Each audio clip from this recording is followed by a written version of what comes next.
হে ভগৱান মানুহজনী কি অকলে অকলে কথা কৈ থাকে থেত্তি ইমান দেৰি পৰা বাৰু মই এই কথাটো মনলৈ অহা নাই নে আজি আকৌ কি বনাওঁ গৰমো পৰিছে তেল মছলা দি কিবা খোৱাতকৈ মচুৰ দালি ঠেকাই দিয়ে বনাওঁ সেইটোৱে ভাল লাগিব তাকে কওঁ মোক কিয় কৈছিলা নি নাই নাই তই আৰু কোৱা নাই ছোৱালী চাৰ্টটো ৱাশ্বিং মেচিনত দিলো হয়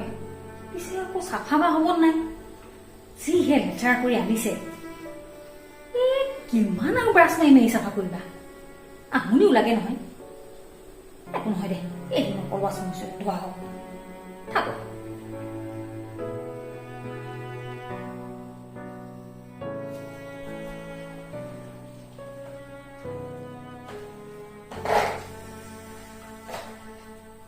কামখিনি কৰি লওঁ কৰি পেলাই ফোন এটা কৰিব লাগিব য়েছ ফোনটো কৰিলে দেখোন কথাখিনি ক্লিয়াৰ এনেই তেতিয়াৰ পৰা টেনশ্যনত থাকিলোঁ দেই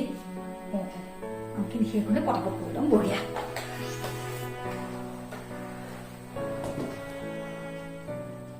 থেত্তি ইমান দেৰি পৰা বাৰু মই এই কথাটো মনলৈ অহা নাই নে এই ছেকেণ্ডত মোৰ চলিউশ্যন ওলাই গ'ল কি যে হ'ব নহয় মানে মোৰো মানে আচৰিত আৰু দেই হে ভগৱান মানুহজনী কি অকলে অকলে কথা কৈ থাকে হেৰা তোমাৰ কি হ'ল মোৰ নহয় তোমাৰ অকলে অকলে কথা কৈ আছে যে পগলা হৈছো বুলি ভাবিছা নি তুমিতো ঘৰত নাথাকে মই সেইকাৰণে নিজে নিজকে কথাবোৰ কওঁ কথাবোৰ ক'লে মই লগে লগে চলিউশ্যনো পাই যাওঁ এই মাত্ৰ কথা এটা চলিউশ্যন পালো মই সেইকাৰণে হেৰা মানুহে চিন্তা কৰিলে মনে মনেহে কৰে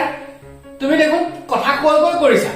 মই তেনেকুৱাই মই চিন্তা কৰি মনে মনে নকওঁ মই ডাঙৰ ডাঙৰকে কওঁ আৰু ডাঙৰ ডাঙৰকে কওঁতে কেনেকুৱা লাগে জানে আৰু যেন কোনোবা এটা আছে ঘৰৰ ওচৰতে শুনি আছে যেন কথাখিনি সেইকাৰণে মই ডাঙৰ ডাঙৰকে কওঁ ৰক্ষা মই বোলো পৰাই হ'ল নেকি